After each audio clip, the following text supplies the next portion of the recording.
Open Public Meetings Act. Good morning, Commissioners. Morning. Adequate notice of this meeting of the Pinelands Commission was given in compliance with the requirements of the Open Public Meetings Act by providing notice to all municipal and county clerks within the Pinelands area and to the Secretary of State on December 21st, 2018, and to the commission's officially designated newspapers on December 20th, 2018, and by posting a copy on the Commission's website. Thank you. Morning, Nancy. Could we have roll call? Good morning. Good morning. Thank you. Commissioner Ashman, Commissioner Avery, here. Commissioner Barr. Here. I guess I'll get to this other commissioner. It's complicated. Commissioner Galetta. Here. Commissioner Howell, Commissioner Janarone, Commissioner Lloyd, Commissioner Lobauer. Here. Commissioner Pikaleski. Here. Commissioner Prickett. Here. Commissioner Quinn.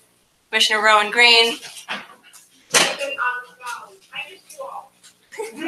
Hi, Darcy. Chairman Erlin. I'm here. All right, if we go rise for Pledge of Allegiance.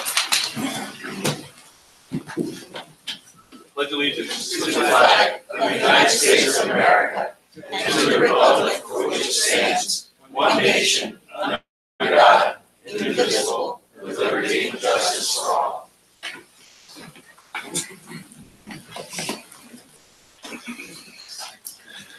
All right, first item on the agenda is the adoption of the February 8th, both the open and the closed minutes. Do we have a motion? So moved. Second.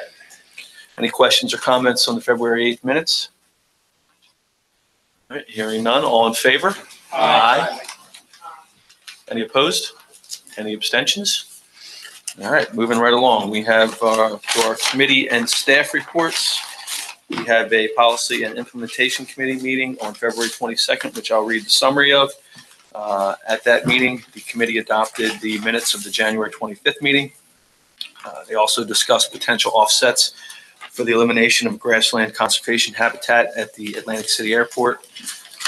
Pending a revised MOA, SJTA is offering $500,000 in order to proceed with mowing prior to the current April 15th permitted time period. And then the committee also received a presentation on how the Project Review Office identifies and deals with violations. The committee discussed ways in which it might increase its enforcement authority. Any questions on the P&I meeting minutes? I have a question about, I think we talked about a resolution affecting that. And I thought maybe we were going to say that this meeting, is that coming up? Is there a resolution on? SJTA? Yes. Oh. Commissioner Prickett, that isn't ready yet to be brought to the full commission. The way that the process works is the P&I committee, as you know, approves the staff moving forward, drafting an MOA. That MOA is then presented to you guys. We go to public hearing, and then we take public comment, and then the entire package goes back to the P&I committee before it moves on to the commission, and P&I then makes a recommendation to move it forward. Okay, so the commission might receive that resolution in April? That's correct. As right now, public notice will appear in the newspaper today and has been sent to the county executive, the freeholder director, and to the mayor of Egg Harbor Township, indicating that a public hearing will be conducted next Tuesday at 10 a.m. with regard to that First Amendment to the MOA. Okay, very good. Thank you. Thank you. All right, moving on to the Personnel and Budget Committee. Vice Chairman Avery. Thank you, Mr. Chairman. I have a report now. I've been billed for chairing the meeting in my absence. The committee met on February 26th. The committee adopted the minutes from the last meeting, which was June 19th of 2018. The staff reviewed with the committee members the check registers, the electronic disbursements, and the application fees covering June 2018 to January 2019. Discussed fixed assets for disposal and surplus, and we were provided with an update of employee actions. The committee went into closed session to discuss the finalization of a personnel matter settlement and the tentative agreement with CWA Local 1040, which I think we'll discuss later. That's it. Any questions? No. Thank you. All right, now to staff reports. Over to you, Nancy. Okay. So when I hesitated when I was calling the roll, it's because we have a new commissioner Unfortunately, he couldn't be here today. Commissioner Chila had to step down.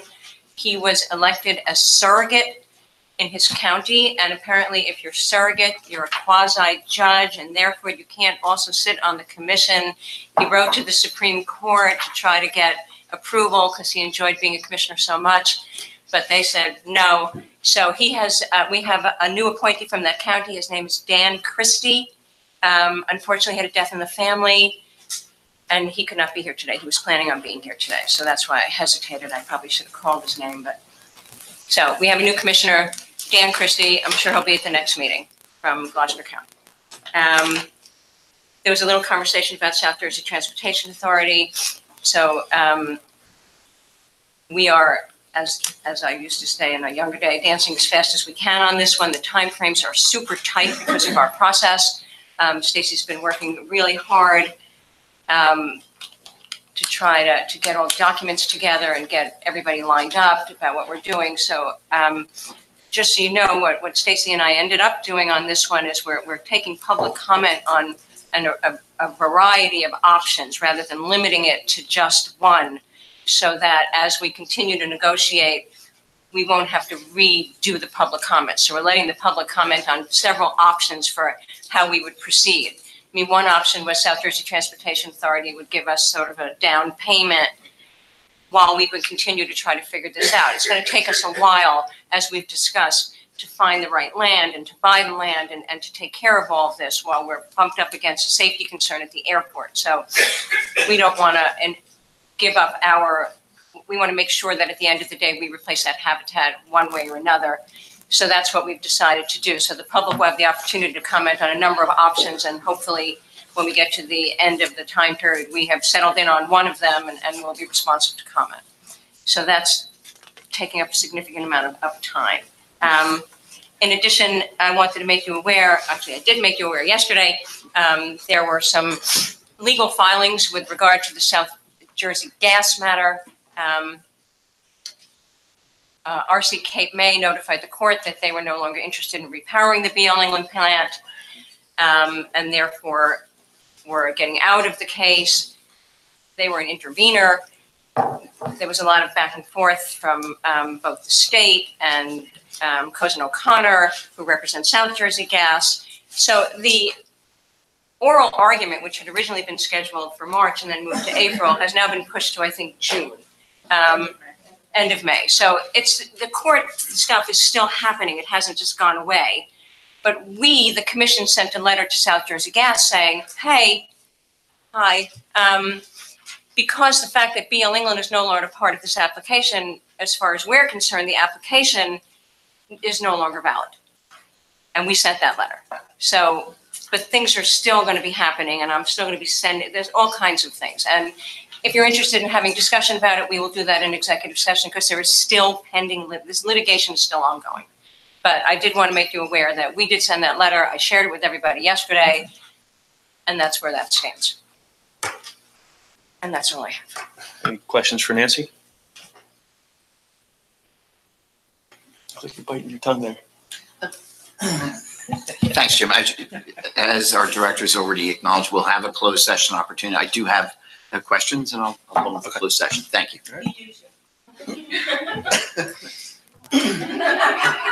All right. One question. Did we get that meeting set up with the commissioner, DP? We are working on it. We have dates. We're going, you know.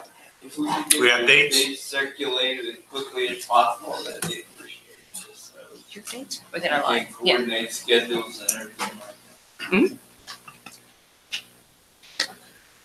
Larry? Couple landfills that we're working with. There's a lot of interest in getting landfills closed so the towns can reuse the land. So we won't let them do that until we reach a decision on whether they have, what solution is necessary to protect the Pinelands from any plumes coming from the landfill. So we're working with both Winslow and Estelle on some options, and we'll keep working on it. We're trying to get those done to help the towns. Also, continue to work on sort of a master list of possible climate change adaptations that we can look at. I've been drafting that over the years and adding to it as we move along. And I found a pretty good list at EPA 160 adaptations.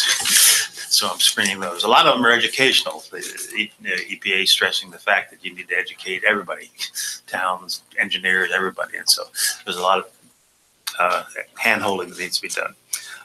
We're getting pretty close to bringing the Kirkwood-Cohansey back to the P&I committee to try to move forward on a rule.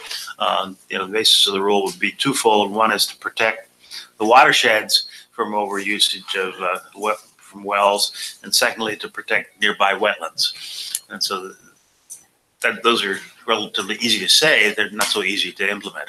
A lot of details, and we want to make sure that they work really well. Nancy and some others of us met with some community solar people. That was interesting. It's sort of a new initiative on how solar would be delivered to groups of people from a facility. We were looking at seeing where they would work in the Pinelands, and we gave the people our rules. They're going to probably get back to us with some ideas. And then the final thing I wanted to mention was the PITF. I think we're close to having a deadline date. It'll probably be at the end of April for projects to be, and we're waiting for the governor's veto period to get completed, et cetera, before we announce that. So, but it'll be late spring, and we'll look for projects to get in, and we'll be getting back to you with those. So that's all I have. I have a question. Larry, we had 26 inches over norm this past year. We're already at 3 inches over norm for the 2 months. Have they rechecked any of the aquifers in the KC, like the past couple months? You mean the depth of the seasonal high The water depth of table? the aquifers right now. I don't know if science. Groundwater's high. It's unbelievably high. No, that'll be an ongoing thing that has to be done. So It'll be interesting because I bet you it's just. well, it'll be interesting if we continue to get that year after year after year. I mean, all the predictions on modeling is that we won't get more water in New Jersey. We'll just get more in big chunks, big storms. But the very first data we get, we're getting more water. So, we'll have to see is that any kind of a norm, or is that just an anomaly? But we still have to think about those issues as part of climate change. Yeah. Larry, I have a question about that, which would be, how would that affect the septic systems throughout South Jersey? I'm just, something that nobody's thought about, but something that maybe we should start thinking about, whether, our standards are strong enough to even deal with the excessive. Well, you're right. It might be good to look at them because, the septic is predicated on a dilution model, assuming even rainfall year long. So if we aren't going to get even rainfall, if we're going to get big slugs of water, maybe that could have some impact. If we have more water to dilute with, that may be a good thing because then the pollution levels will go down. So there could be several consequences. I don't know off the top of my head. I hadn't thought about that, but we'll put that on the list of things to think about. Right, thanks. All right, Chuck, you're up. Good morning, commissioners, members of the public. I just had 4 items that I wanted to briefly update the commission on. On February 27th, Executive Director Wittenberg and I met with representatives from Hamilton to discuss the possible use of an adjacent property to the Boyer Avenue treatment facilities, sanitary sewer treatment facilities, the infiltration lagoons, and the prospects for using that adjacent property as part of the Boyer Avenue treatment plant. Last week, the staff was scheduled to be in Winslow Township. We're supporting Winslow Township on a court matter that involves off-site soil removal that's being conducted in association with an agricultural use of a property. Right before the court was scheduled to convene, an application was filed with the Pinelands Commission for the off-site soil removal. The commission's regulations require that when off-site soil removal is done in association with an agricultural use, when you exceed a certain minimum threshold, it turns into agricultural resource extraction, and an application must be filed with the commission. So we do have that application in-house now and beginning our review. I wanted to note that the third matter, an application in Galloway Township had been filed and approved in accordance with your rules probably 10 years ago now. It was on Tilton Road in Galloway Township. It's commonly referred to as the Blue Heron East adjacent to a golf course off of Tilton Road. The application proposed close to 1,000 dwelling units on a 500-acre parcel. It has not moved forward over the past decade. We were advised by the attorney representing the owner of the property that they wish to abandon those approvals based on market conditions. And one interesting twist that Stacy Roth of your office is working on in this particular application is that even though they're vacating their application, they had already imposed deed restrictions on the parcel to protect threatened and endangered species. So the issue that's being addressed and discussed now is whether or not those deed restrictions can be lifted, and if those deed restrictions can be lifted, the process to do that. And the last item I just wanted to mention, on Tuesday night, the Pinelands Municipal Council met in Buena Vista Township. On the agenda was the installation of the new municipal council officers, and they were sworn in by Assemblyman D'Amato. That's the end of my report. Any questions for Chuck? Okay. Stacy, anything? Just following up briefly on what Chuck said about the application, that particular application, which is a municipal court, involves right to farm, potentially right to farm issues. The SADC had submitted its interpretation of the right to farm provisions and its position that that matter needed to be transferred to the County Ag Board. We submitted a letter on the Commission's behalf explaining how right to farm works in New Jersey in the Pinelands, and that based on existing law and the supremacy provision within the Act, that the matter did not, in fact, have to be transferred, that the matter has nothing to do with farming, that the court should hear it. So it would have been interesting to see if the court had actually decided on that issue. But as Chuck mentioned, an application has been submitted to the Commission, and the matter was adjourned. And additionally, I wanted to let you know that I've asked for assistance from the AG's office, the enforcement section, so that should this matter need to not be permitted to proceed with regard to the municipal court action, and we need to seek an injunction or move forward in terms of enforcing the requirements of the comprehensive management plan, we are setting things in motion to come back to you and ask authority to do that. This is a fairly significant violation from my perspective and should be addressed.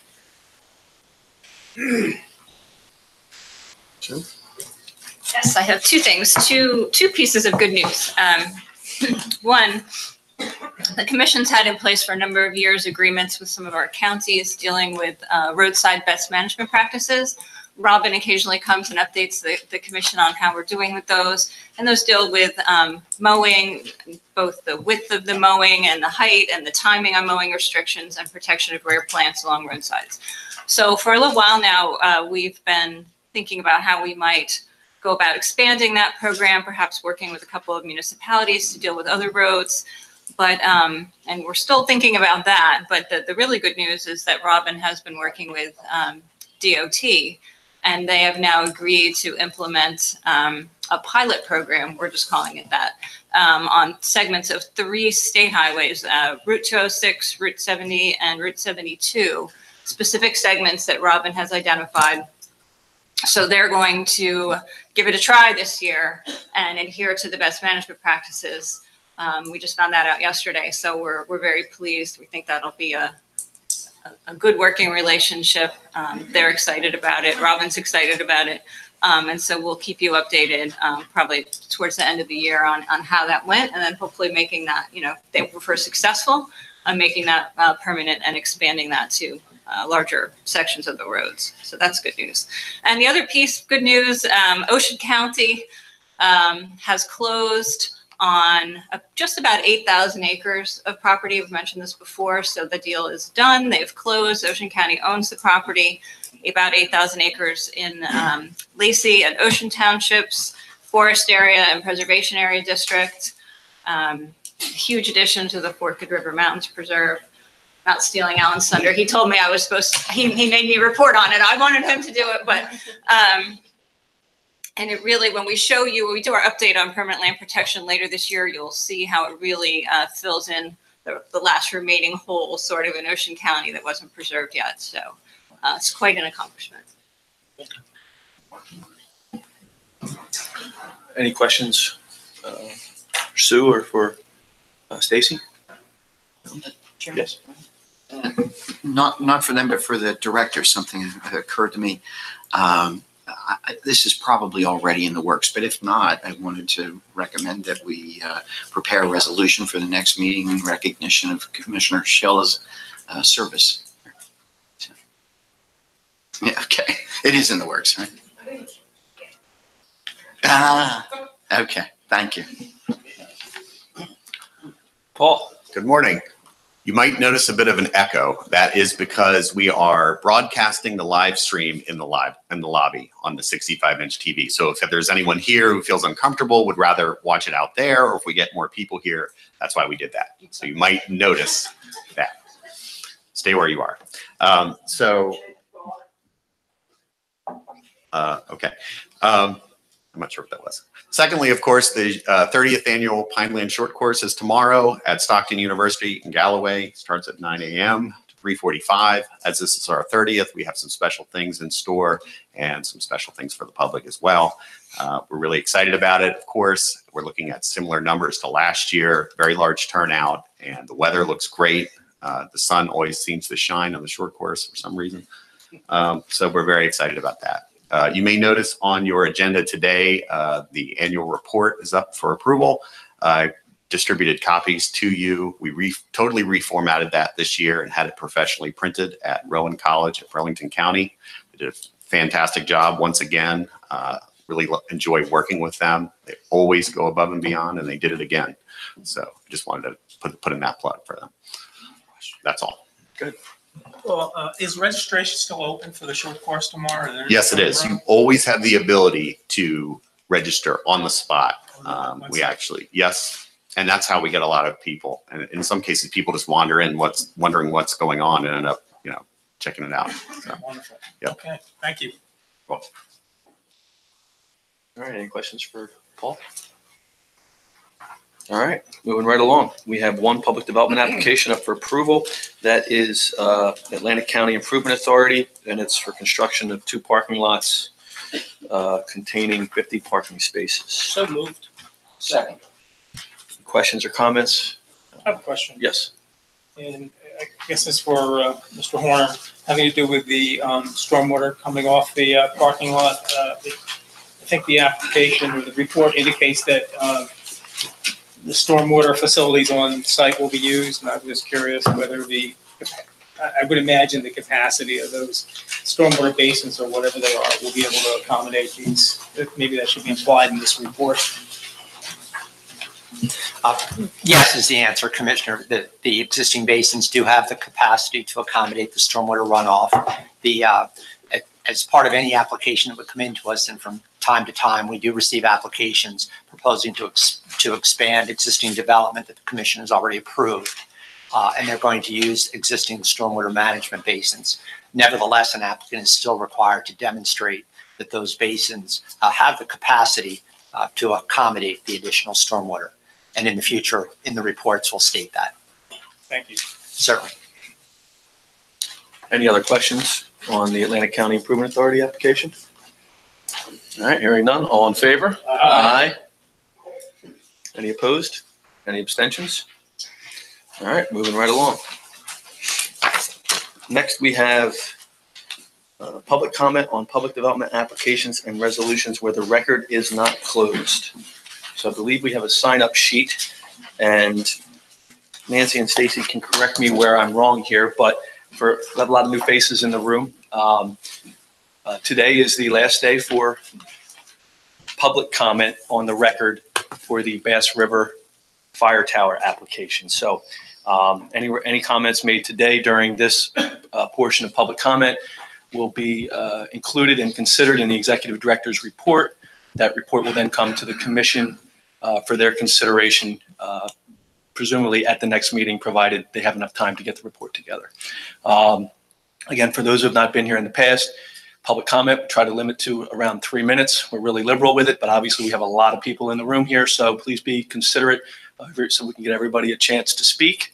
And then lastly, it's not a Q&A. The commissioners are up here to just listen to your comments. So if you have a comment, by all means, please make it. And then we'll be able to consider that as part of the executive director's report. So we do have a sign-in sheet. We'll hit all that first, and if there's anybody who did not sign in, we'll bring you up at the end here. So first up is Howard Chu.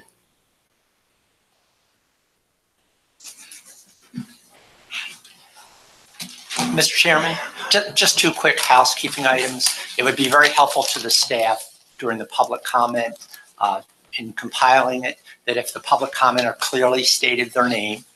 And the second item would be that if anyone wishes to receive a copy of the executive director's report that will be issued and possibly considered at the next commission meeting, it's important that they leave their name or their mailing address with a staff member so that we can get that report to them.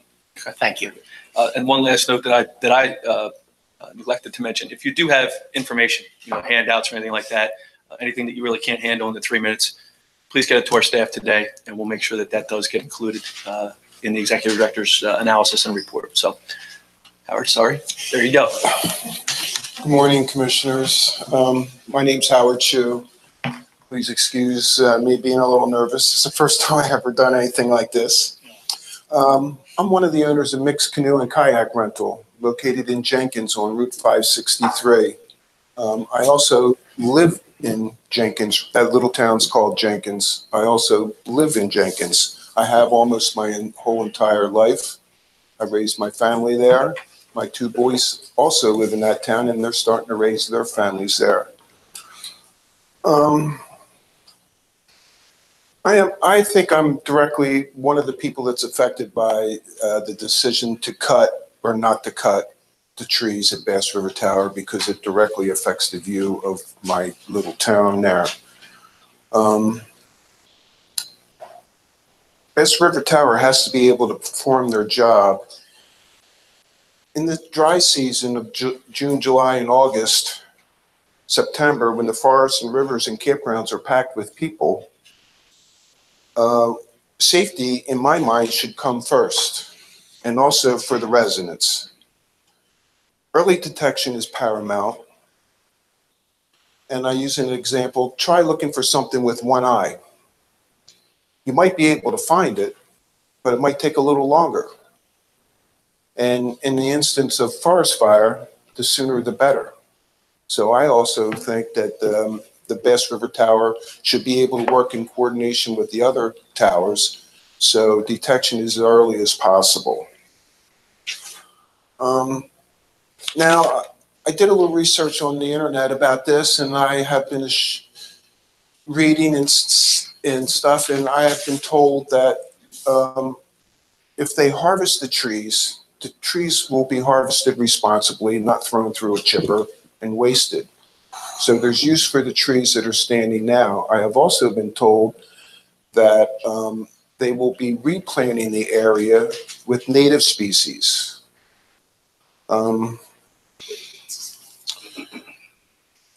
To me, this is a no-brainer. I mean, these guys have to be able to operate and to be able to see the whole forest. Bass River Tower is locked into seeing only the Garden State Parkway Bridge and a few surrounding areas south. I'm 10 miles away from the tower. They can't even see my town. So I like to compare this, try to be a preventable thing. We all know what California went through when forest fires got out of control and raged and burnt down whole towns. My little town, population 36, is right in the middle. We're surrounded by all three state forests: Wharton, Penn, and Bass River. If a fire gets out of control, the only thing I can do is pack the dogs, the kids, the wife, and take off. So I think it would be a good idea for the Bass River Tower to be able to coordinate and lock in with the other three towers so they're able to do their job properly. And finally, I would like to ask this: how many people who oppose the tree cutting live in the area that is being put at risk? I'm a resident. I'm being put at risk by not cutting the trees. I don't know one person that lives in my area that opposes it. It's a common sense issue in my mind. Now, I'd like to point out, I grew up in that forest. I love that forest. I don't want to see it cut down. I don't want to see it built. But this is a common sense issue, in my mind, for public safety. That forest in July and August is just packed with people. Campers, hikers, canoers, kayakers, everybody doing their summer vacations there. And I believe that the tower should be able to do their job so we're all kept safe. Thank you. Thank you. Greg McLaughlin?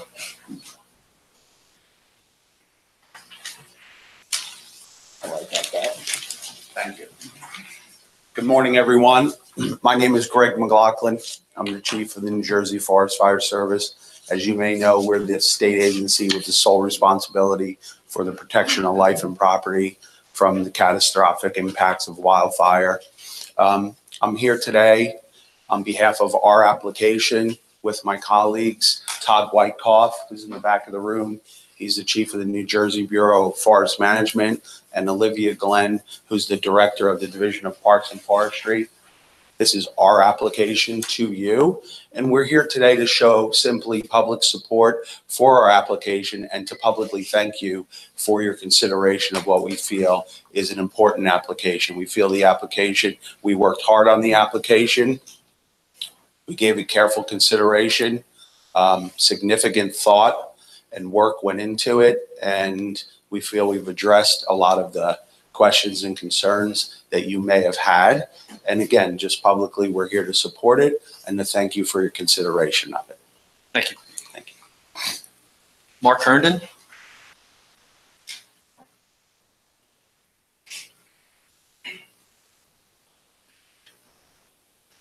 Just so we can move along as well. Kathy Garner is next. I'm sorry, I couldn't read the last name. Kathy, you're up next. My name is Mark Herndon. I'm from Woodland Township. I'm a committee member there.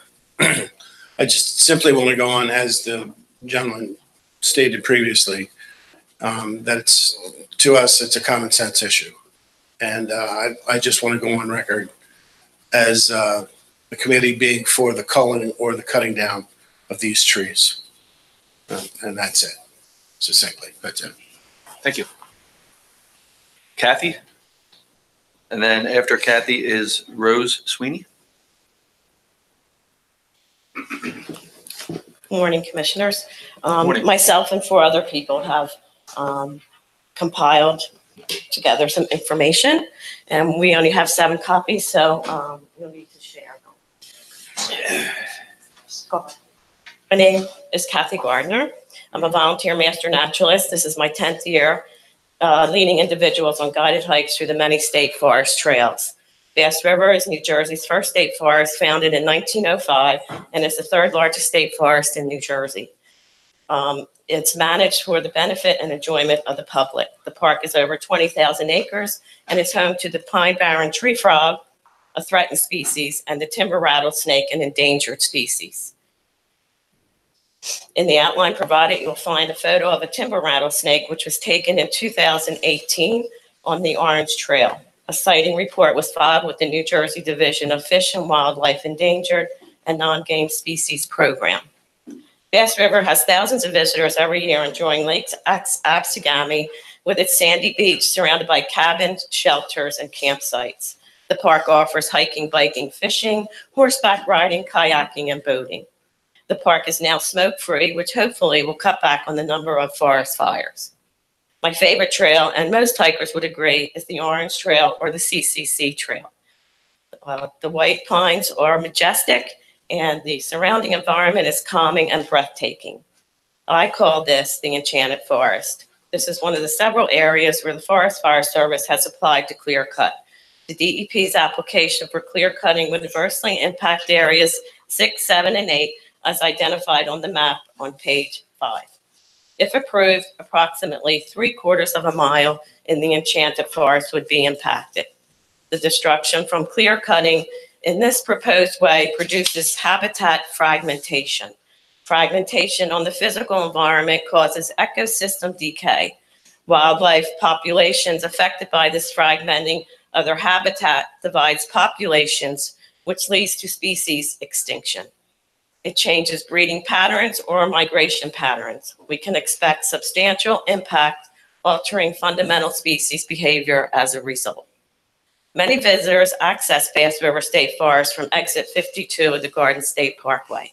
Just think what their first impression of the Pine Barrens would be as they pass by the clear-cut area along our scenic byway. The CCC was founded in 1933 by Franklin D. Roosevelt to create jobs during the Depression. The CCC built all of the infrastructures at Sagami Lake and planted the trees to see which species would adapt to the Pine Barrens habitat. The species they selected were loblolly and white pines. These are the trees the Forest Fire Service planned to clear cut. I'm going to read a quote from the Bass River Gazette, October 2005 edition, written by Kevin Wright, the resource interpretive specialist.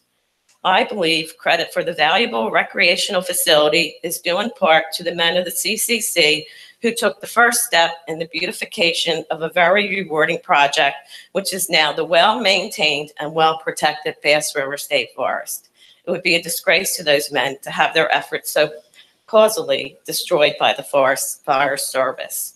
In my opinion, the resubmitted application is no different than the application that was denied last year. Therefore, I ask the commissioners to vote no on the current application. Once again, I would like to invite the commissioners to go on a guided hike through the enchanted forest, for pictures do not do it justice. And that's why I included the brochure of the trail map for your convenience. Thank you. Thank you. So Rose Sweeney's up next, and then followed by Ricky Laskowitz.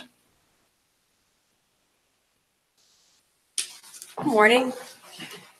My name is Rose Sweeney. I'm a Bass River resident, and I worked for the state forest in the 1990s. My property is also at risk of forest fires. I do live in the area. I'd like to talk about the Civilian Conservation Corps for a minute. Kathy just touched on it. I think if the New Jersey Forest Fire Service and the NJDEP reminded themselves of the history and the original purpose of these plantings, we might not be having this conversation at the moment. The experimental plantings conducted by the Civilian Conservation Corps included jack, loblolly, red, and white pine. Some of the plantations were established as early as 1913. The Bass River CCC Camp number 225 was one of the earliest enrollees in the CC program. A June 1930, something so interesting about this is that the camps often created their own newspapers, at the time. A 1933 publication of just this newspaper describes this project, some of these projects here, and the variety and species of pine were chosen for their slower incendiary rates. The trees were intended to serve as a natural fire barrier between communities that would develop. I could put anyone in contact with archivists at the National Archives in College Park if anybody would like to view those directly. They're downloadable. A 1936 report written by the then Department of Conservation and Development, Division of Parks and Forestry. I made this available to the commission back in the fall. I have copies available now. Describes the plantings and specifically placed that tower in that location to assist in the protection of these very plantings. I also thought it was interesting in our research that a fall 2008 New Jersey DEP In Focus newsletter, the DEP, I don't know if they still create their In Focus newsletters, they were really great at the time, invites the public to reflect on all the CC has done for the New Jersey Parks Department, specifically the CC plantings. So that was 11 years ago. I find it interesting that the DEP is inviting the public to emotionally invest in these plantings, and now we want to cut them down. Contrary to beliefs, the trees were never intended to be harvested. The 1936 report supports that. In the 1990s, Rutgers was invited into the park by the former superintendent Dennis Fox to monitor the health and the success of these plantings. I myself, as an employee, walked Rutgers back to these plantings for arborists to check on the health of these trees. The CC accomplishments in other areas of the country have already been awarded historical designations. I've been told that the location of these stands removes them from these protections. Previous proposals by the DEP to cut the cut these trees, specifically in 1995, application 95145501P, eventually went before an administrative law judge and was reduced to 4 acres. The discussion at the time was that these trees were considered specimen evergreens, and they still are now, specimen plantings. The attempted reforestation on the other side of the street failed. Those native plantings did not recover, and nobody really investigated why. As stated by Ms. Ashram this past fall, when she voiced her opposition to this application, the DEP was advised in 1995, 24 years ago, the DEP was told to get new approaches to clear-cutting CC forests. Other stands of similar CC plantings will also eventually exceed the height of this tower.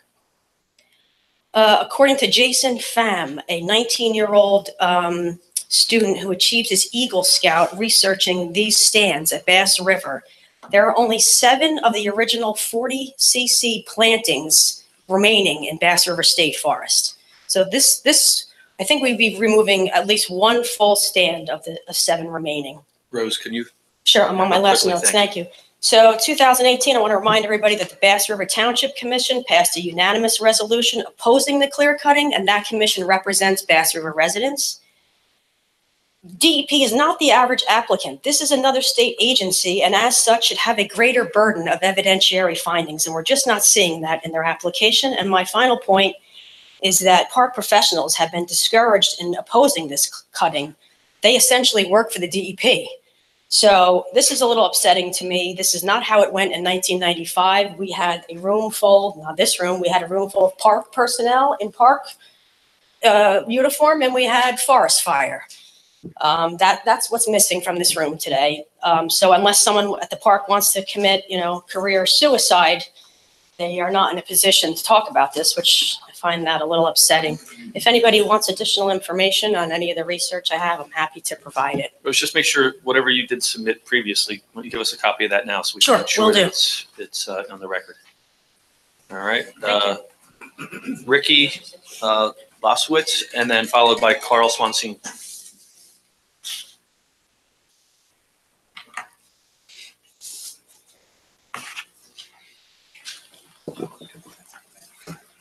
Yes, my name is Ricky Loswitz.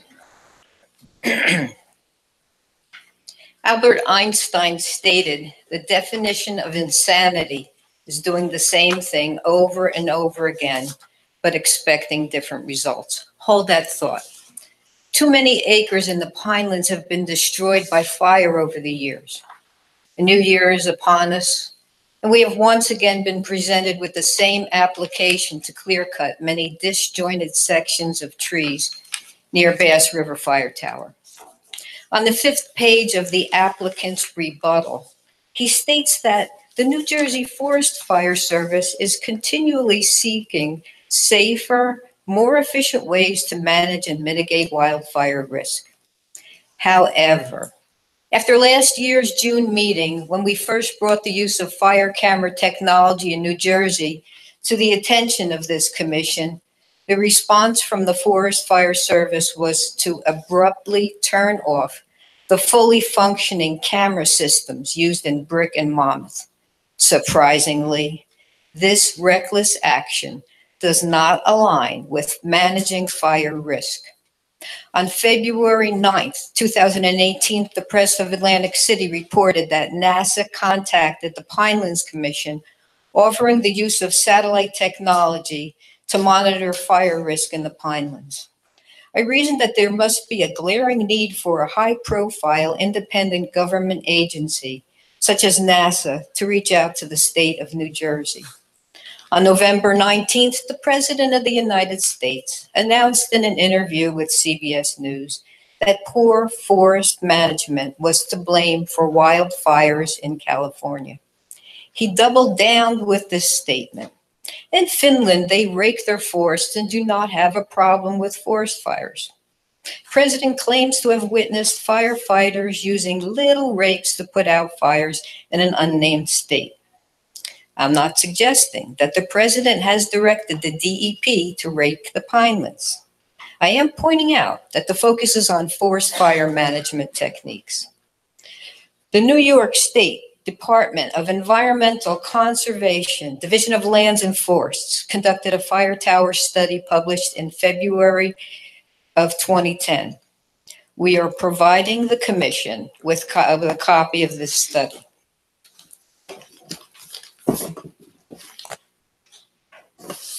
Here you go. The problem facing New York is what to do with the obsolete fire towers. Contrary to the applicant's opinion, the engineering studies confirm the towers are structurally unsound, as stated. The towers were never meant to be permanent. In 1990, a total of 52 towers were removed that had deteriorated or tipped over. Maintenance needs are far more than a coat of paint on the tower windows. On page 16, the study states the following. While serving an important fire control function in the past, none of the existing Adirondack fire towers are manned today for the express purpose of fire detection, although communication facilities are located on several towers or fire tower summits. In reading the study, you will find that any towers that haven't fallen over or been dismantled are the focus of several private nonprofit groups. Their goal is one of restoration along their scenic byway. The towers are then used for nostalgic, historic, and educational purposes to show how forest fire fighting was handled in the past. How does this pertain to our predicament? The Bass River Fire Tower was purchased from New York State and was one of the Adirondack towers relocated here. Ricky, if you could. The applicant states on page 7 of the rebuttal that a cursory search did not produce any documented occurrences of tower failure, nor is literature available that indicates the useful lifespan of a similarly constructed fire towers. If maintained, the tower should last forever. If you have documented New York study that states otherwise, the tower is not immortal. The Divana LLC Fire Tower Restoration Company does not recommend restoration of the towers because the original tower is past the service life of 70 years. The cost to restore today's standards are not safe or feasible. This is the original proposal, and this is the report that the fire company in New Jersey paid for. And the recommendation is not to restore because it is unsafe to do so. Ricky, can you If wrap New up, Jersey please? is not Ricky, embracing, can you wrap up, please? I'm doing it right now. Thank you. If New Jersey is not embracing updated technology successfully used in other states, then we have fallen behind. This poses a significant serious threat to the Pinelands. To be perfectly clear, future fire devastation will have absolutely nothing to do with the 100-year-old white pines that stand near the old fire tower. It will be a reflection of the unwillingness of the applicant to embrace updated technology available for use at the Bass River Fire Tower location. Proposed clear cutting isn't even a temporary fix to the problem we face. It will just be another scar upon the land. To suggest otherwise truly is the definition of insanity. Will the commissioners thumb their nose at NASA and vote to continue New Jersey's management plan consisting of a man with binoculars in an antiquated tower? Can we expect different results? Every commissioner here today or listening in should reject this application aimed at pointless environmental destruction. Furthermore, in a most persistent way, the commissioners must make Trenton aware that there is a pressing need for improved fire detection capabilities so that we may continue to protect the Pinelands from wildfires and arson. Thank you, everyone. Thank you. Carl, and then followed by Carol Bitzberger. Carl Swansea, thank you for the opportunity to speak. Good morning, Carl. A pleasure to be back here again. Two things are abundantly clear that were brought out. Number one is that safety is paramount. The fire department and fire people need to be able to see, have vision, and protect the public. Number one fact. Number two, as you've heard, this forest is worth preservation. Okay, the historic nature of it, and this is in its infancy. It's 100 years old. It's going to grow to 200 years before it caps out at about 200, 240 feet. So The good news we have is that there's an excellent opportunity to meet everybody's goals. Fire service, Pinelands, the public, financially, and also Bass River, and the people who have a vested interest in their property. I'm going to go through that as quickly as I can. Bear with me. One of the facts we have to establish is that within 10 years of this proposed clear cut, the tower will again be visually obstructed by the remaining 81 acres of historic plantations. That's on page 7 of the application. It's in here and what's going around, so you can refer to it. I want to make sure it's clear in everybody's mind that this is not a 16-acre issue. This is an 80-acre issue. Are you with me with that? Do you hear that? Or is there some kind of disagreement? No? It's your time, Carl. Questions asked by the public and still not addressed. What is the cost of clear cutting and restoration? Never addressed. Ballparks are $3,000, $6,000 per acre. I'm sure that's very high. Skipping ahead. Okay. I have in the presentation, page 19, if you look at it, an example of a fire tower move. Okay, fire tower moves are not unusual. They happen all the time. 13 of them happened raises and moves happened in New Jersey. This is the Longleaf Tower. It's a 110-foot tower versus our 80. It's in Alabama versus New Jersey. It was built in 1939 versus our in 1936. It was in neglected condition. Ours is supposedly in sound working condition, according to the application. It was moved 40 miles. We proposed moving 6 miles. The cost of the move was $30,000. Okay, it's not a typo. I said $30,000. Now that was in 2007.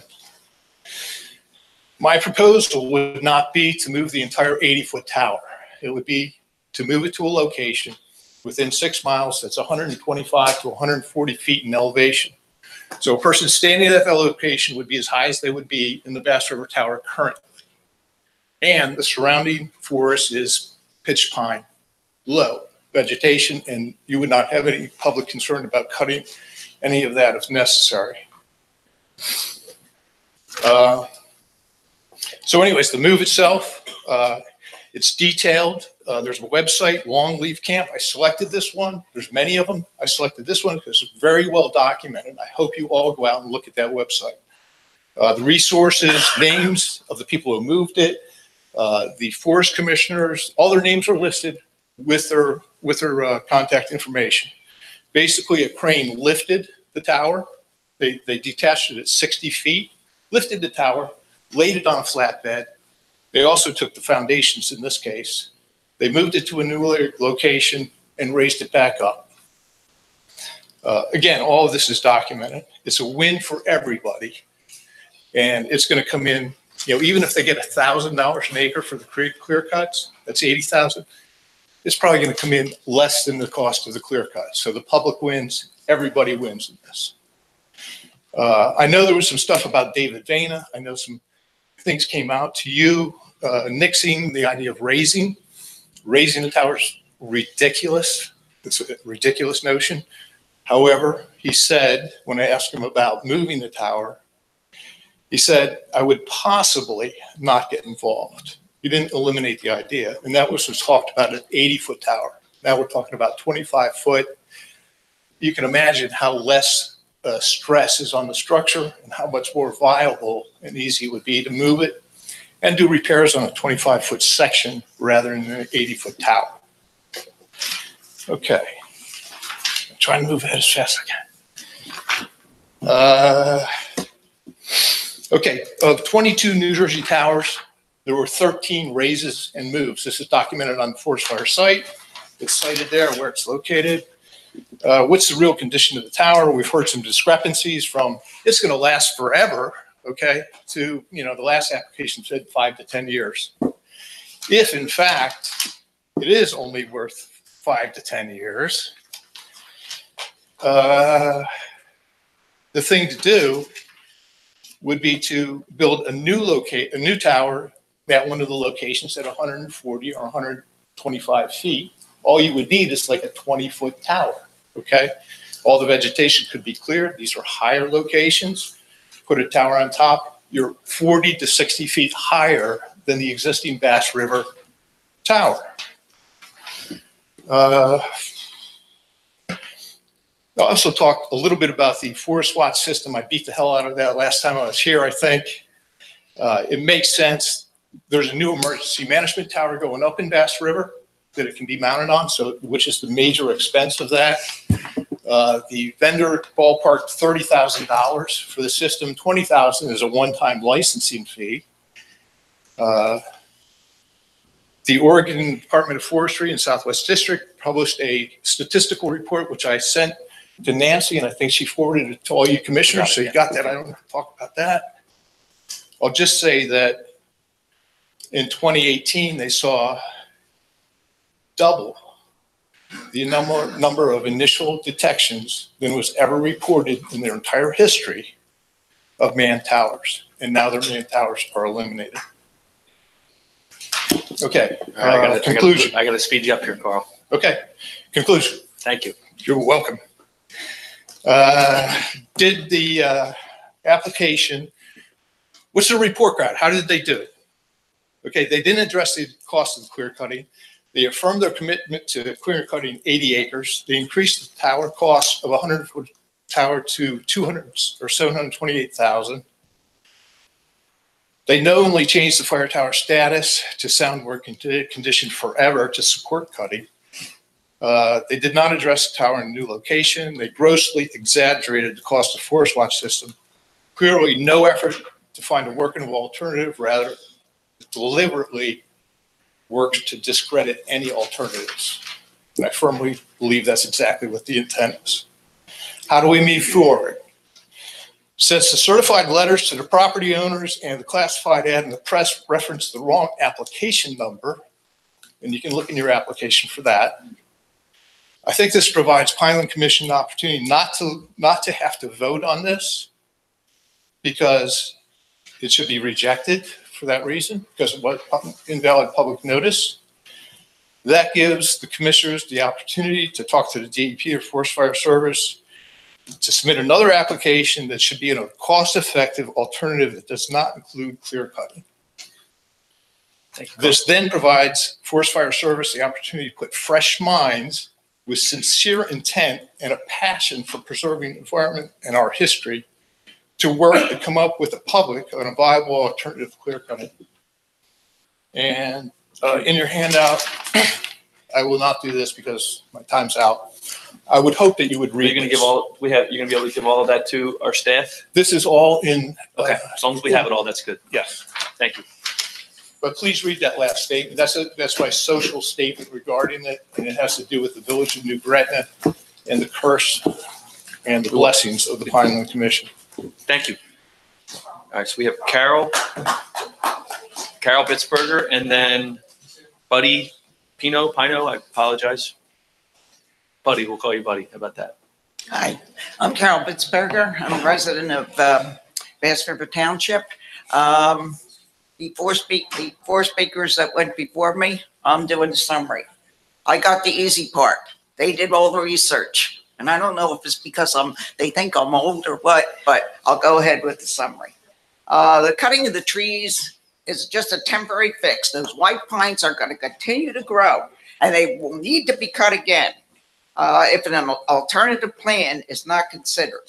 Originally, 81 acres was proposed. Now we're down to 16, but I think this is just phase one. Next year or 2 years from now, they'll be submitting another application to cut more trees.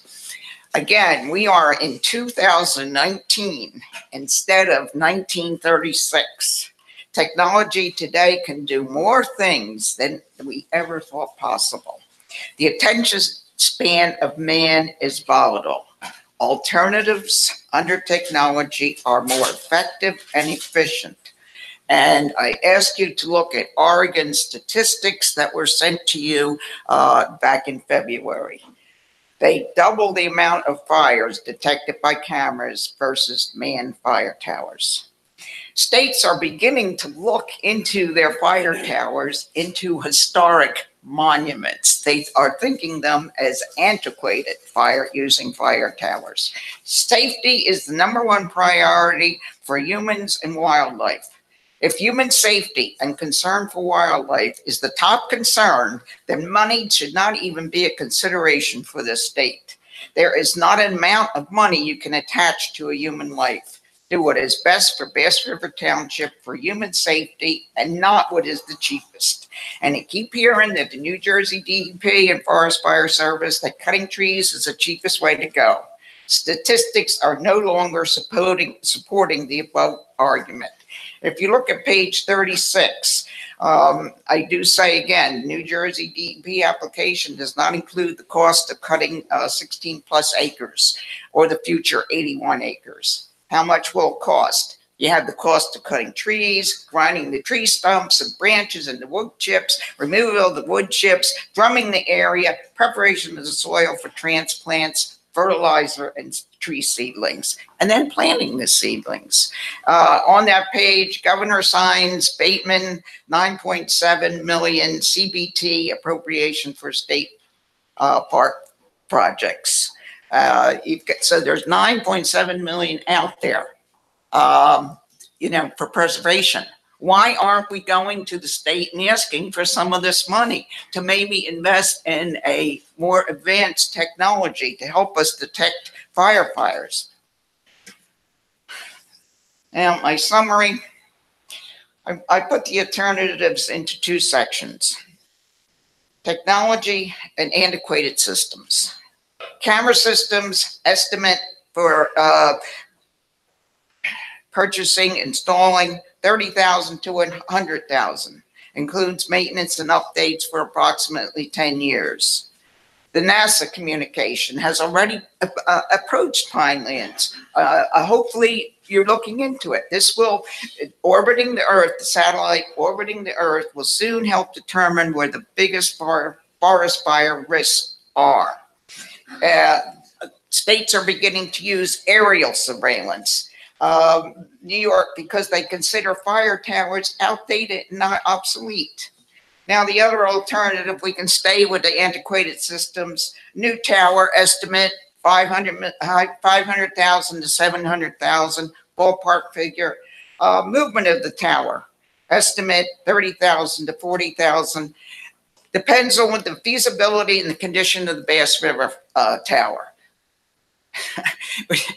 Nobody can seem to agree. We're getting the point that it's deteriorating, it can't be fixed, and then in the application, the forest fire people submitted, they said it's going to last forever. I don't know. Okay, there's pictures in the information that was handed out that shows pictures of the existing Bass River Tower. All right, Carol, can you wrap it up? Yep. Thank you.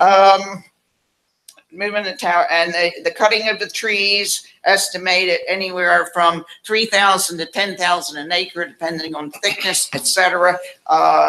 240,000 to 810,000. And on the summary, does the New Jersey Forest Fire Service and the New Jersey DEP want to stay with the antiquated tower systems for the detection of forest fires, or do they choose to move into the future with alternative systems that will provide better detection of forest fires that will help save humans, wildlife, and our environment?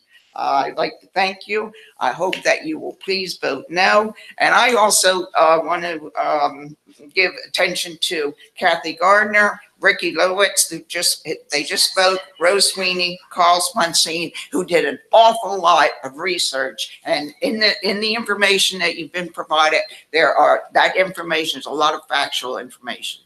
Thank you. Thank you. All right, Buddy, followed by Tom Doherty. Good morning. I want to keep it short and sweet. I live in Green Bank, which is right down the road from Jenkins. I got about 50 some acres in there. I have horses and livestock, and whatever it takes to keep our place safe, I think you ought to vote for it. Whether it's clearing, raising, doing whatever. And I think the Forest Fire Service does a hell of a job trying to maintain that safetiness, basically. That's all I got to say. Thank you. Excuse me? If you put your name on the record, yes. I'm Buddy Pino from Green Bank. Okay. Thank you, Buddy. Tom Doherty, followed by William Cutts.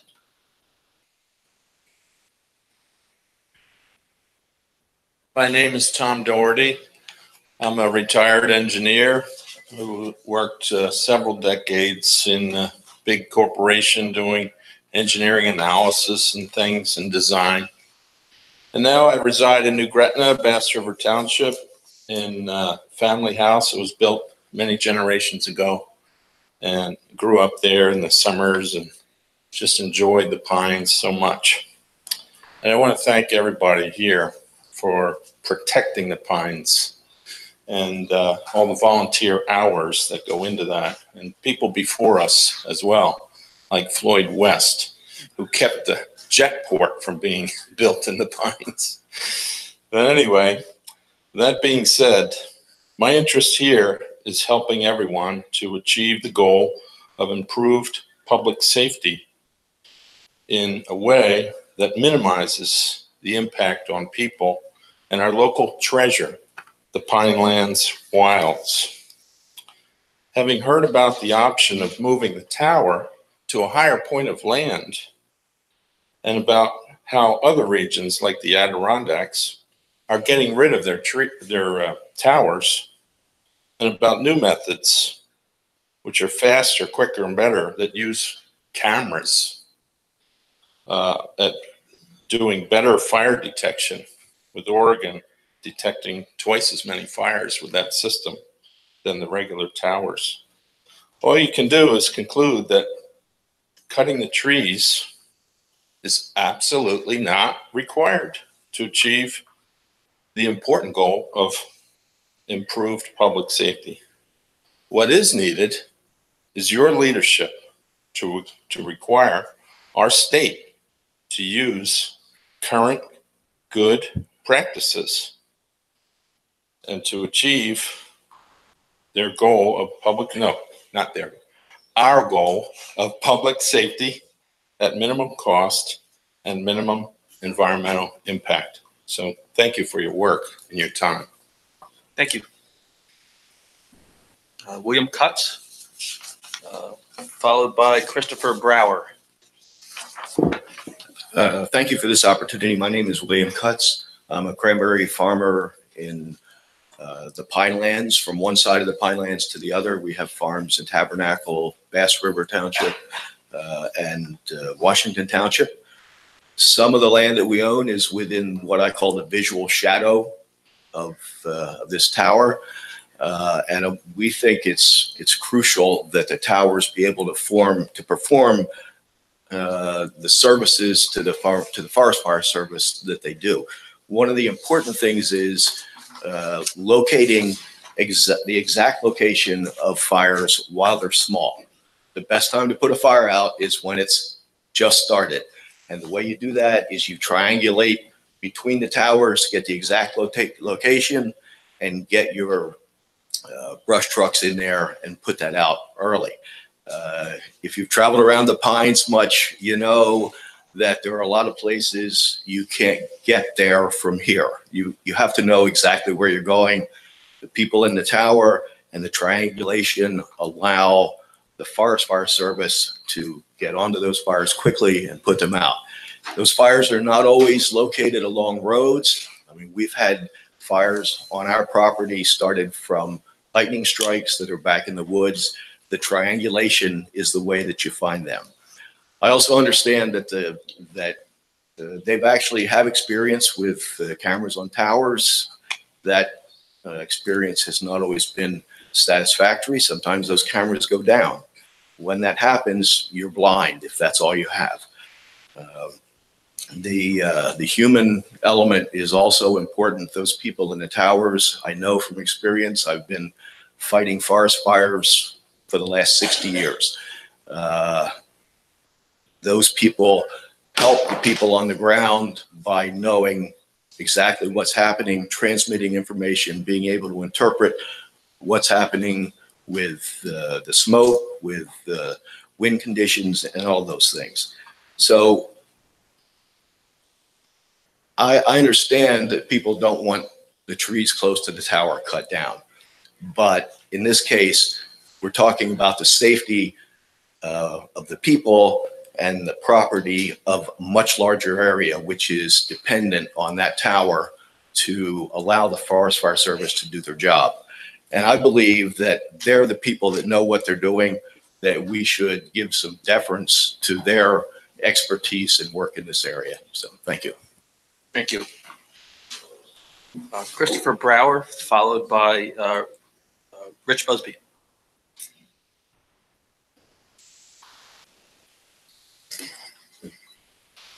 First of all, I want to thank the commission for allowing me to exercise my right as an American.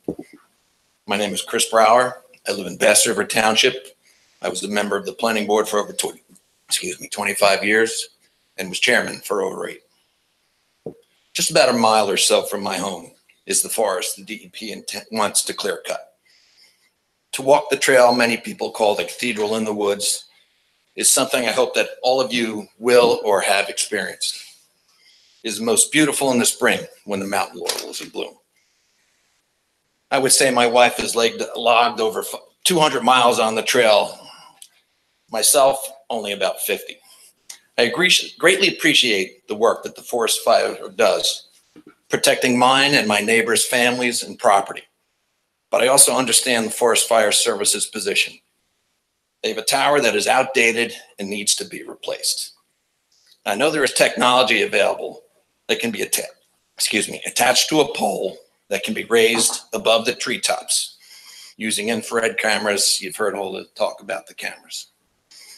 Regardless, if the fire service needs a new tower, the DEP should provide funds to build one or to get the state-of-the-art camera system installed.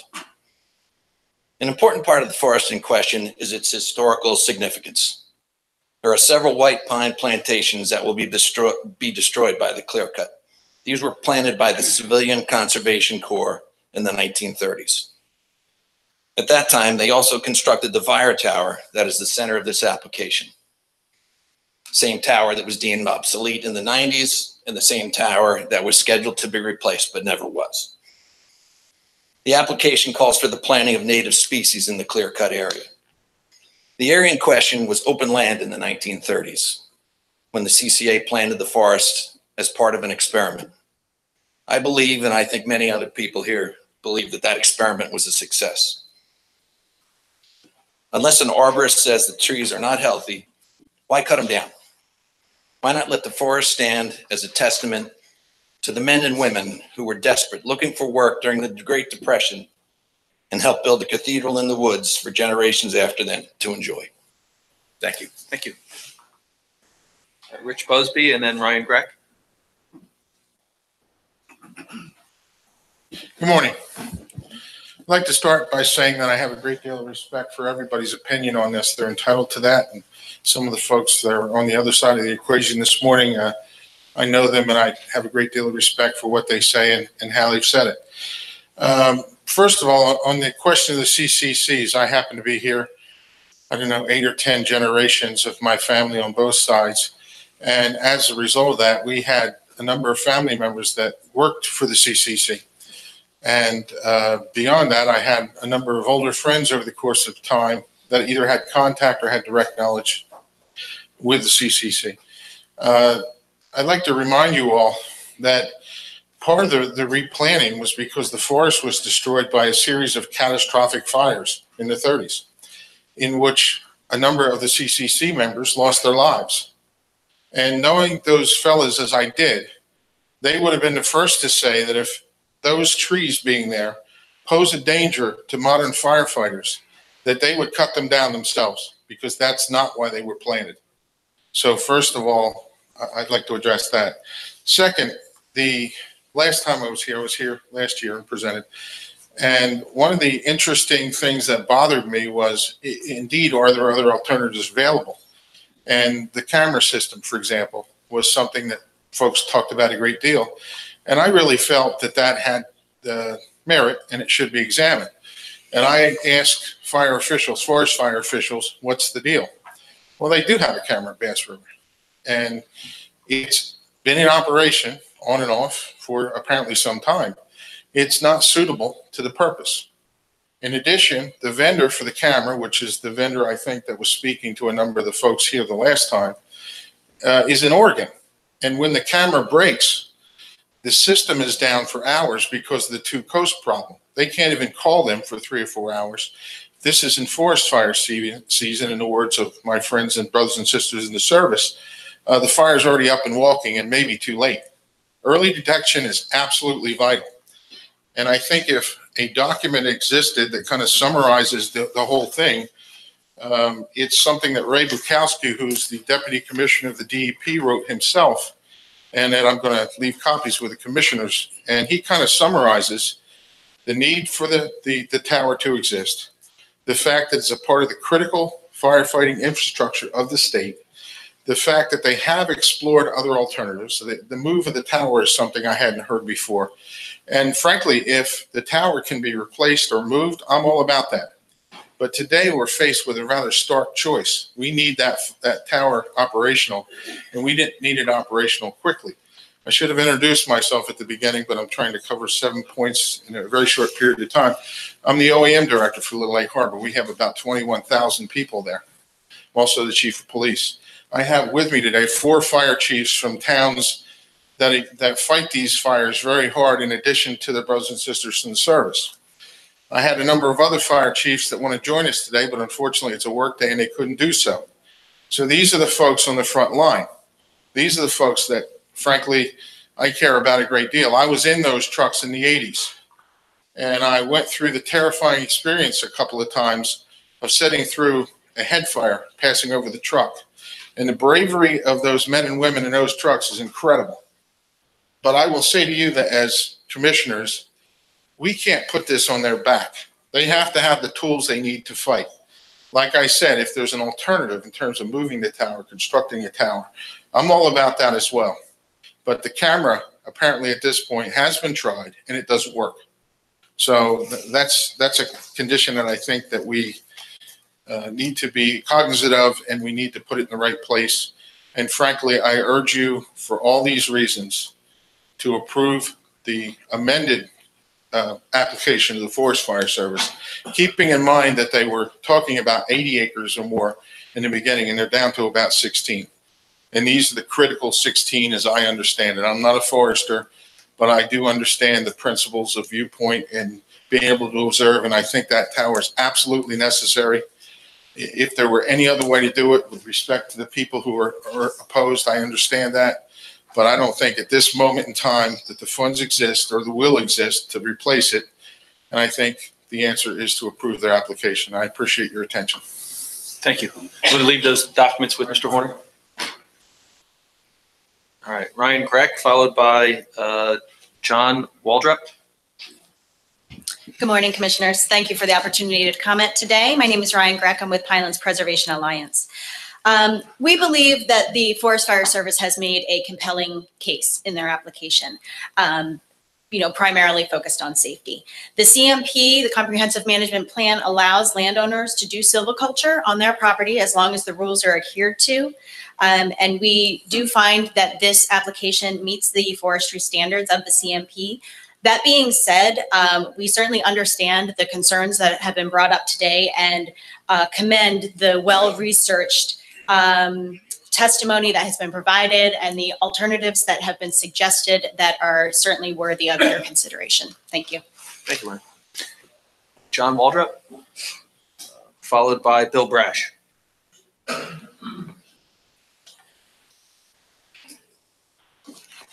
morning. And thank you for the opportunity to speak. I brought a couple of points, most of which have already been covered, so I'll try not to be redundant. Sir, just if you could give your name for the record so we can make sure we have it. I'm sorry? Your name for the record, please. Oh, yes. My name is John Waldrop, and I have the property directly adjacent on 2 sides to the proposed clear cutting. My wife and I have enjoyed that property for the last 20 years. We all know the tower was built in 1939 with a 70-year service life. Frankly, it's become functionally obsolete and will soon need to be replaced anyway. Does anybody have a lifespan as to when this tower will be replaced? It's 10 years past its service life. The Pinelands Commission did not approve the clear cutting at previous meetings. Subsequently, the New Jersey DEP withdrew their application, and now they're coming again with the same proposition. Forest Service decided to allow a blind spot, and from what I've read, the purpose of the clear cutting is to have a 360-degree view. Apparently, there is a property owner that objected to that, and therefore some trees will stand, will not be cut. I believe that sets precedent to the aesthetic value. And while aesthetic values may not be as important as public safety, I think it is important to understand that given the age of the tower, the fact that the tower will need to be replaced shortly anyway, I suggest and respectfully submit that clear cutting is not the answer to this problem. It was also noted at a previous meeting when the DEP withdrew their application that they were going to research alternate technology. That's been going on all over the country. According to the FFLOS, which is Former Fire Lookout Sites, at one point there were 8,000 fire towers in America. Now there are 2,000. Does that suggest to you that 3/4 of the country is now unprotected? I don't think so. I think what it does suggest is that 3/4 of the country and the fire towers that we're talking about have been replaced with alternate technology. I respectfully submit we should do the same here. Thank you. Thank you. Bill Brash, followed by John Spees.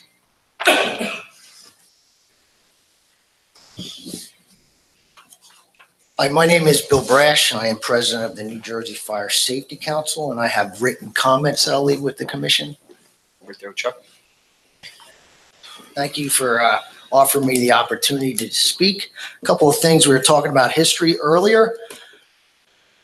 Fire history in Bass River Township from 1927 to 2010.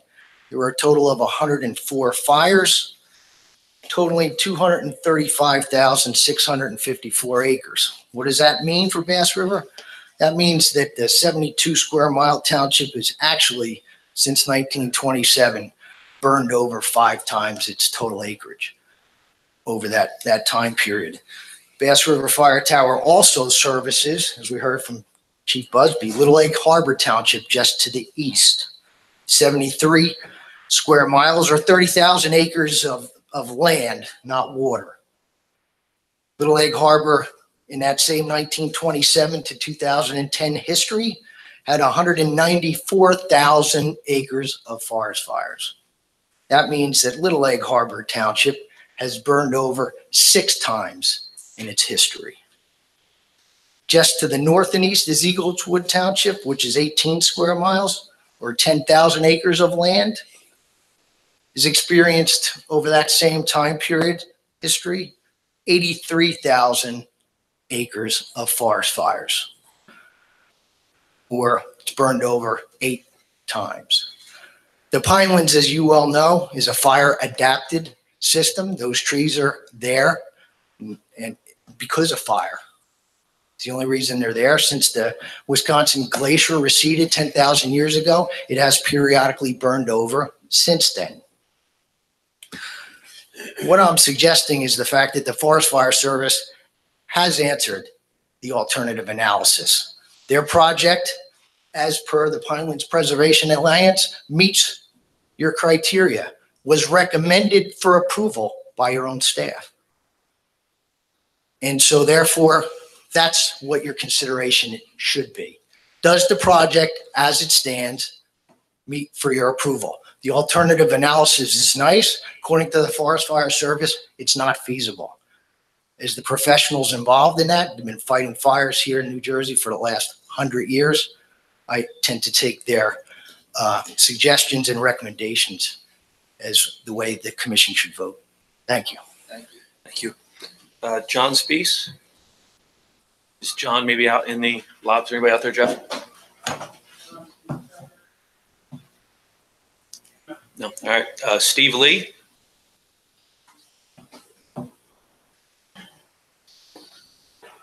Thank you, Mr. Chairman. I appreciate the opportunity to be here, and I commend each of you members of the commission for your patience and diligence, and particularly for members of the staff in very professionally listening to very divergent public opinions and finding a sensible solution that probably will please no one, but will allow the rest of us to continue to live in the Pines. I'm here today as a farmer, currently a cranberry grower, formerly a blueberry grower, and someone whose family has been conducting forest stewardship in the Pines for about 150 years. We did stewardship before we knew what it was.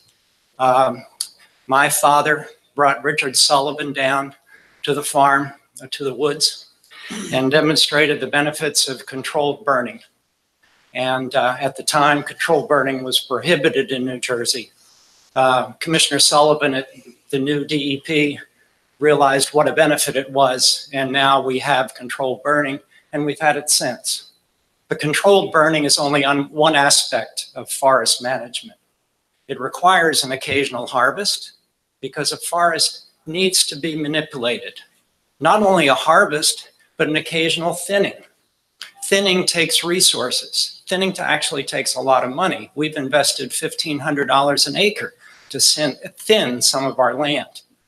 We've done clear cuts on some version of clear cuts on up to 600 acres of our land. And if you want to see a beautiful forest today, come back and look. We experimented with various types of forestry, thinning, all the way to clear cuts. And by far, the best forest stand occurs when you clear cut. That doesn't solve the problem of this fire tower. As a resident who works continuously with the Forest Fire Service because it's essential to protecting our farm, our woodland, and our homes, they need this tower. They've told you that. And the fire season starts, no matter what you do, in 30 days. We had the problem last year. We've had it approaching for a couple of years. Alternatives are great, and I'm all for alternatives, and I'm all for a perfect process. But you need time to work those out. We need a solution to the fire season this year. I respect the opinions of my neighbors in Bass River Township who live near the tower. I know how distraught my own father was when we cut trees behind his house. We had a bad fire that came in and badly destroyed our forest near our home. It was coming back as brambles and impenetrable on foot. It needed to be cleaned up, and we did it. But Dad didn't like that at all. In his last few years, he was challenged by Alzheimer's, and as he saw the sun set in the west in the evening, he was convinced there was a fire in his own backyard. And that didn't play well for those of us who made the decision to do it. So I'm coming to you personally in a personal appeal to say, make the right decision this time. We need fire safety. We also need better forest management. I want to see DEP get better resources to manage their forest. I want to see resources available to private landowners. Forest management is not cheap, but we can't ignore our forests. God, look at the plains. When was the last time we had a real fire on the plains? My knees have bumped together only twice in my life. Once was fighting a fire on the plains, and the other time was when an engine quit in a single engine airplane over the Rocky Mountains. It's not fun. So my hats are off to these firefighters, and I'll wrap up because I didn't check my watch, which I meant to do. You're good. About 2 years ago in Rolling Stone magazine, which I don't read, and I bet many of you don't read, Kyle Dickman wrote an article. Kyle Dickman wrote the book about the Yarnell fire, where a number of firefighters were killed. And he had spoken to Professor Stephen Pine from Arizona State University. I met Stephen when he came to New Jersey to look at our forest fire threat. NASA can do it from a satellite. Stephen came and drove around and talked to people. But he was quoted in the magazine, and even with glasses, it's easier if I read my own printing than the small print in the magazine. He said in May 2016, sooner or later, southern New Jersey will know the fire equivalent of Hurricane Sandy. The cost could be in the billions. The loss of life would be unthinkable. We don't want to see that happen. So, Chuck, I'll give you a copy of this, and I wish you luck. Steve, it was really good to see and hear your voice in this room. We miss you. Thank you very much. Not everybody likes to hear my voice in this room, but so I appreciate that, Paul. All right, so that's the entirety of the sign-up list. I'll get to. I know. I just wanted to make an announcement. You just didn't check off that you wanted to speak on this topic. So, so I'll go from right to left with anybody who was not on the list who does want to speak, and we'll start with Mr. Tittle. That's fine. It's interesting filing Steve Lee. We had a lot of respect for each other, but we very rarely ever agreed on anything. But anyway, I just want to start off and say that the Sierra Club has been in the business of forests and forest preservation and forest management for 127 years. We've also been in the business of protecting open spaces, and as John Muir would call them, the cathedrals of nature. And we're here, and by the way, I had an uncle who was in the CCC, who was a cook and actually was down here, my Uncle Les. And he, because he was working for CCC, he helped get my father and the rest of my family out of an orphanage. So we have a long history too, and also outdoors and nature. And part of the reason I'm in Sierra Club is, I think, from that background. And the reason that they were planted and everything else was done back then was to maintain and help a healthy ecosystem. And, you know, the purpose of the Pinelands Act, which Sierra Club was very much involved with 40 years ago, was to protect and maintain that ecosystem. Clear cutting 16 acres of trees does not do that. And it does not meet the mission or the goal of the Pinelands Commission or the Pinelands Protection Act. And very clearly that this violates the CMP because you're supposed to, you know, limit cutting to around structures or for a development application, not just the clear cut so that you can see something from a tower that may not even be manned most of the time. Part of the reason for the commission and the role of the commission is to protect the pinelands. This is the pinelands, not the stump lands. And no matter what you do when you cut down a mature and healthy forest, you're going to bring in invasive species and you're going to have overpopulation of deer and all the other problems that you have. That tower itself is historic.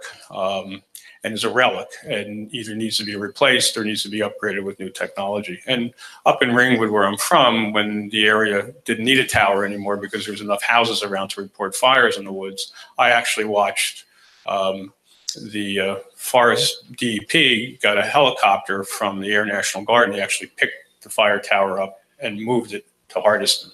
And it was kind of fun to watch. This tower can be moved. There are plenty of alternatives. We know because Sierra Club is involved across the country dealing with issues of forest fires, and I actually have, you know, friends that are in the forest fire. They're sky jumpers in California. That if you really want to help prevent forest fires, you need, one, prevention. Two, you need to have monitors, and today they have monitors that sense fires from smoke. The key to putting out fires is to get to those fires as quickly as possible. And the technologies that's out there between satellite, between air monitors, between the infrared monitors that are out there are much better than a human eye and much better than a human nose. And so really we need to update what we're doing. And the reason I talk about the fires tower being a relic, how we go about and monitor and look at fires in the state is a relic. We need to update the technology. We need to move forward. There are better ways and better alternatives to do it. And that's why when this was up the last time, there was not a majority to do it. You know, you do not cut down the forest to save the forest. It does not make any sense whatsoever. What you need to do is work to enhance that forest and to protect property in the area. And there are better ways and better alternatives to do it. You know, we believe that the Forest Fire Service should really be working with the U.S. Forest Service and with the group, with Oregon and many other places that are working on upgrading and monitoring and modernizing their technology, because we want safety. We don't want to see anyone get hurt. We don't want to see firefighters or property damage. But we're in an area in the Pinelands, and by the way, that article I'm in there talking about the problems that we have in the Pinelands on forests, which we keep building and encroaching into those core areas where forest fires happen naturally. And so, you know, we really need to also, if we really care about dealing with forest fires in the Pinelands, we need to really look how we limit development in those areas where forest fires happen all the time. We have to look holistically. And part of that is to upgrade our technology and to protect our forests. You know, to us, when you look at this issue, the only clear-cut answer is to vote no.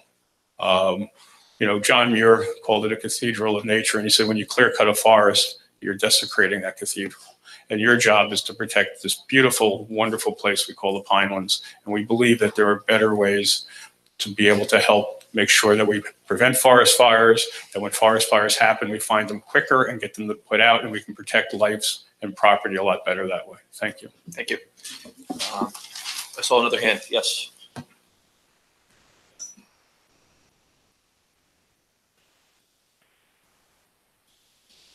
How you doing? My name's Don Gant. I'm a union iron worker. I went over and looked at that tower on Wednesday, and this tower is damaged. There's a picture here. Somebody must have backed into it. The structural integrity of the tower is compromised. It's damaged. There's a couple other bent pieces on it too, I noticed at the bottom. So the tower's old. The tower's 80 feet tall. An average pine tree in the Pinelands grows 80 feet. So the tower would be really good in the dwarf pines. You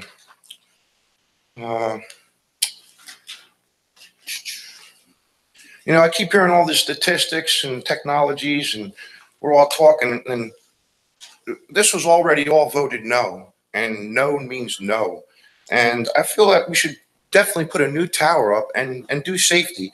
And common sense and safety is everything in my trade as an iron worker. And common sense tells me that this dented, damaged structure is unsafe. And I wouldn't want to be dealing with it if we want to talk about safety and common sense. So please, can we not cut the trees down, find another option. Here's the paper. It's dented, it's damaged. Thank you. Thank you. Was there anybody else who maybe missed the sign-in sheet as we're moving across the room? All right. Was there anybody out in the, wait for the 3-second delay. Is there anybody out in the lobby who would like to come in and speak on this matter? All right. That being the case, we will close that portion of public comment and we'll move on with our agenda here. We do have a list of master plan and ordinances which do not require commission action. I'll just ask Ms. Grogan if there's any comments on any of these. No? So if we're going to have an exodus of folks here on the Bass River matter, I'll pause the meeting for a second so we could get everybody out.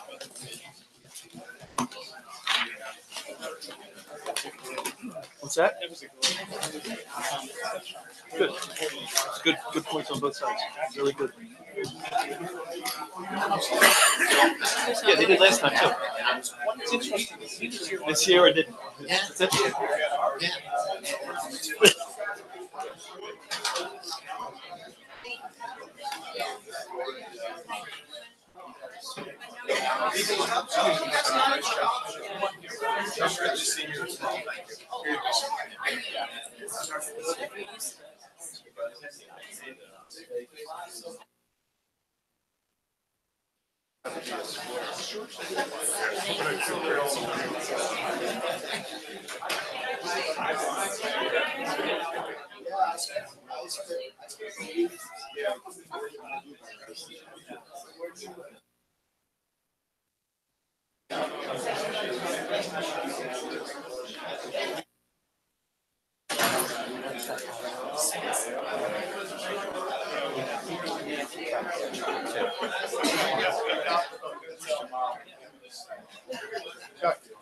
We've had 7 copies of our presentation.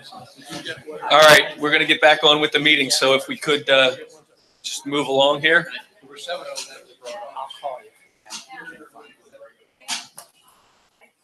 Thank you, everybody. Where did our executive director go?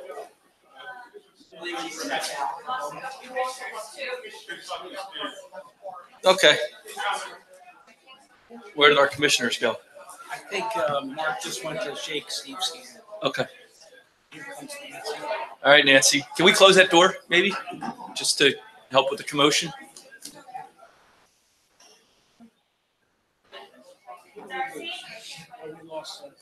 And Bill, anybody know where Commissioner Pikaleski went?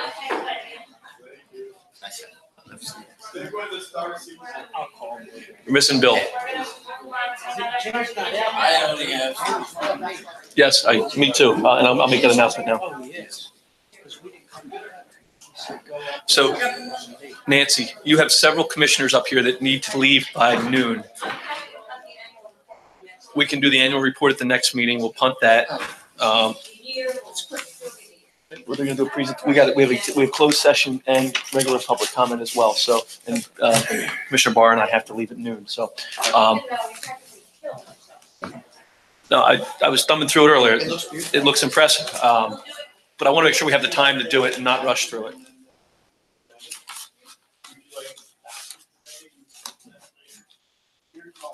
Do you need it adopted today? Okay. Well, That's fine. yes. All right. So, Second. any thoughts or questions without getting into what we'll learn in the presentation? All right. All in favor? Report. Aye. Aye. Good job. Any opposed? Any abstentions? We will get to we'll do general public comment now. We had a sign-in sheet for both public comments, but I think it was kind of confusing. Nobody really signed up for general public comment. Oh, maybe they did. Yes, they did. Got a couple. Ryan, you're up again.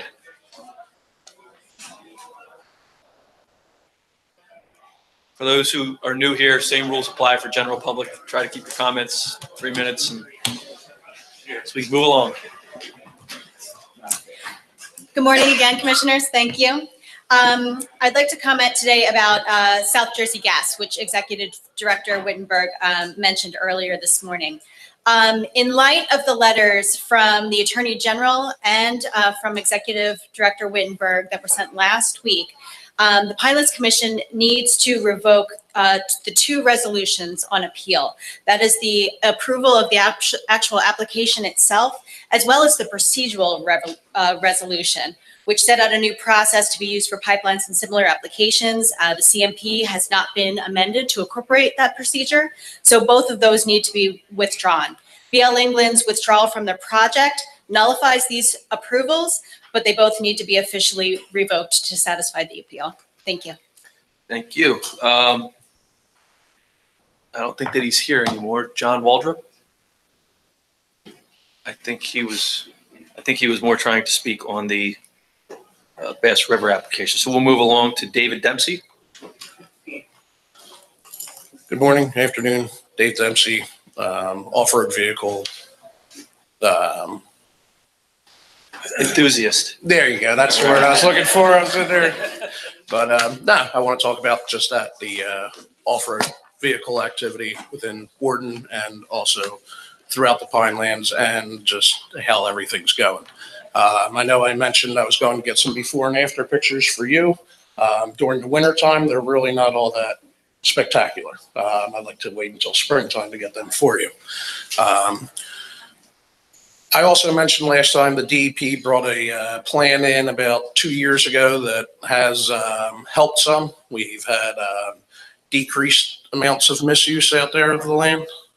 And but there's also, as you guys presented last time with the ponds, there's still some misuse, which I believe everybody in this room will agree with.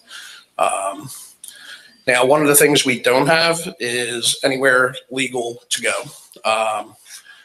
In the whole state of New Jersey, there's 3.5 miles of trails for off-highway vehicles that are not street legal, as in dirt bikes, ATVs, and four-wheel drive vehicles that are modified beyond the point of being street legal.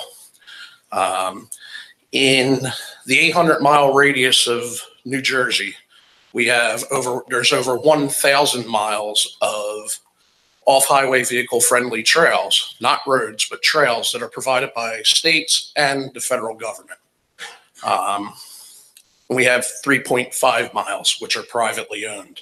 And if you go on the website, it says it equals to about 25 minutes worth of riding, which really isn't nothing. There's nothing for these people in this state. And I'm not here to put the commission down. I'm actually here to look a little bit more for support.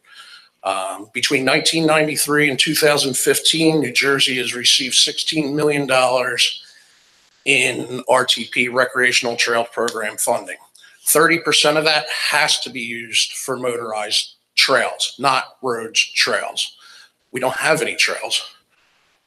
You take that 16 million, you take the 30%, it's almost $5 million. Where's our $5 million? I know that's not a question for you. It's more for the DEP.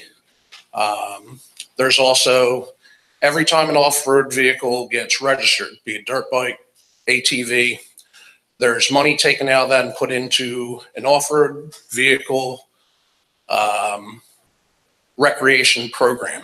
You can find it on nj.gov. That's been around since 1973. I want to know where all that funding is as well. We just got 700 acres that were added on to Warden State Forest. From what I've seen, looking at the maps, there may be one road that goes through there that can be driven on legally, possibly, don't know yet. We keep adding and we keep getting the land, and we still keep getting nothing for the off-highway vehicle community. Yet the state provides 4 golf courses, 4 marinas, nothing for us. Keeps going and going and going. However, the money keeps being collected. Where I ask for the Pineland Commission's support is along the road to try to help the DEP get some land towards this, or a trail system as in any other state. If you look up the economics, the amount of money that could be brought up off of a trail system could really go and start helping fund some of the Pinelands projects.